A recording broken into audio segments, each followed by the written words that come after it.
yeeg Mamadou Mouhamed Ndiaye. jërë ngeen jëf gise gi njiit réew mi Macky Sall gise démb ak sang bu tedd ba ca Touba di Serigne Mountakha Mbacké Bassirou bokk na ci l'Observateur xëy journal groupe Futurs Médias bi mi ngi ñuy xamal ne dem gu bette le président Macky Sall dem démb ca Daaru Minam loolee sax moo waral ñu dàq ndajem secrétariat exécutif national bu APR bi ñu waroon def démb ci ngoon ay 5 heures ci la ñu ko jàppoon bi Macky Sall di seeti xalifa bi l'Observateur ne nañu benn officiel àndu ca ñenn ci ay collaborateur am sax ak ñu nekk ci cabinet ba L'Obs mi ngi ñuy xamal ne ci presse bi ci la ñu yëgee ne président Macky Sall demoon na Touba bi 10 heures ci guddi weesoo ci la njiit réew mi yeggee ca Daaru Minam gisee fa ak sang bi Serigne Mountakha Mbacké Bassirou ay 11 heures ci guddi ci la fa génn ñibbi si Dakar waaye lañ fa doon waxtaane journal bi nee nañu kenn tanewu la ci Soleil national nañu benn waxtu ci la Serigne bi waxtaan ak président Macky Sall 22h30 ci la président duggee Daaru Minam 23h35 ci la fa génn Vox Populi nañu gisee bi am démb ci Touba ci guddi gi ci diggante Serigne Mountakha Mbacké Bassirou ak président Macky Sall ci lu jege benn waxtu njoxtes na ne tolluwaay réew mi ak yëngu-yëngu yi fi am fan yi moom la ñu fa doon waxtaane bés bi le jour nañu yaakaar am na ci saafara tukki ci gise bi jëm ci fitna ji am ci réew mi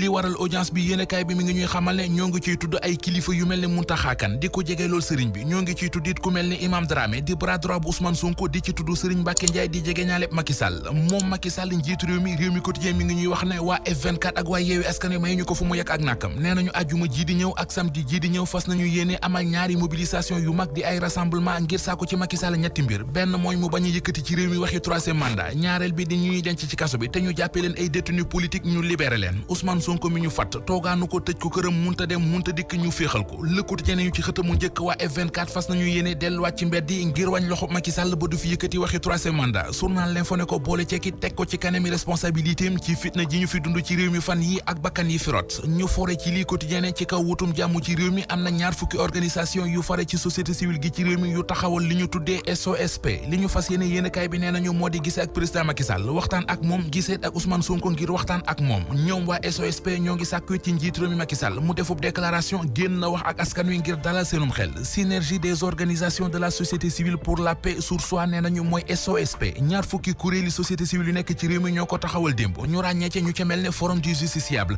ONG 3D GRADEC COSCE RADDHO ONDH ak ñu ni mel waaye Afrikajom Center bokku ci Y'en a marre bokku ci Amnesty bokku ci muy Alioune Tine di Seydi Gassama di Alioune Sané ndax waa SOSP dañoo gis ne ñoom ñett ñooñee dañoo wane fi ñu féete ci réeroo gi am ci diggante pouvoir bi ak opposition bi Karim Wade dal na ci kaw Sonko ak Macky journal Tribune moo ko bind ci xëtamu njëkk ba dañuy wax ne ci bataaxal bu mu bindee ci bitim réew ga mu nekk moom Karim Wade fa la waxee ne moom mooy ki njëkk loru ci doxalinu nguur gi fi nekk waaye violence du régler dara te kenn du jaar ci ay néew jógi ca ngir jot ci pouvoir bi ak opposition bi seen diggante manifestation yi amoon ci réew mi fan yi dialogue bi président Macky Sall woote ba ci procès Adji Sarr ak Ousmane Sonko lu ca nekk maître Nafissatou Diop xëy na di ci waxtaan ak waa Direct News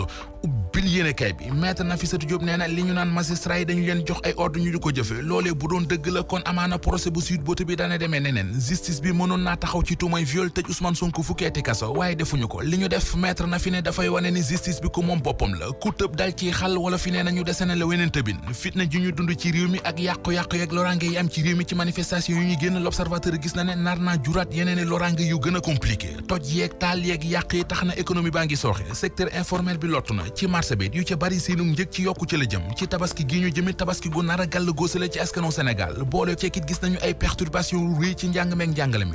njàngale moomee journal Sud Quotidien moom la xëyee tëj gi ñuy tëj école yeeg université yi ci manifestation yi Sud Quotidien nee nañu bu ñu moytuwul année scolaire bi nar na ko yëg ñu yëge ci mu njëkk l'Observateur ne jàpp nañu waa ji ñu doon tuumal ne dafa violé lu toll ci ñaar fukki xale yu jigéen yu ndaw ak juróom-ñaar yu mu yoroon ca daaraam ca kër gol ga ca Touba police bu ndaamaatu moo ko jàpp ba jibal ko gendarmerie moom waa ji dafa dewoon dem Casamance ak Gambie wuti woon fa ay ñaan bi manifestation yi takkarnaasee ci réew mi l'Observateur ne nañu ci la raaxaloo dellu si Touba libération nañu moom waa ji li mu dugg ay caaxaan génnewu ko ci ndax ba ñu koy jàpp dañu ne woon ñaar fukki xale yu jigéen ak juróom-ñett la violé waaye enquête bi wane na ne ëpp na ko xale yu ndaw yu jigéen yi ñu koy tuumal ne moom la violé libération ne nañu toll nañu ci fanweeri xale yu jigéen ak ñeent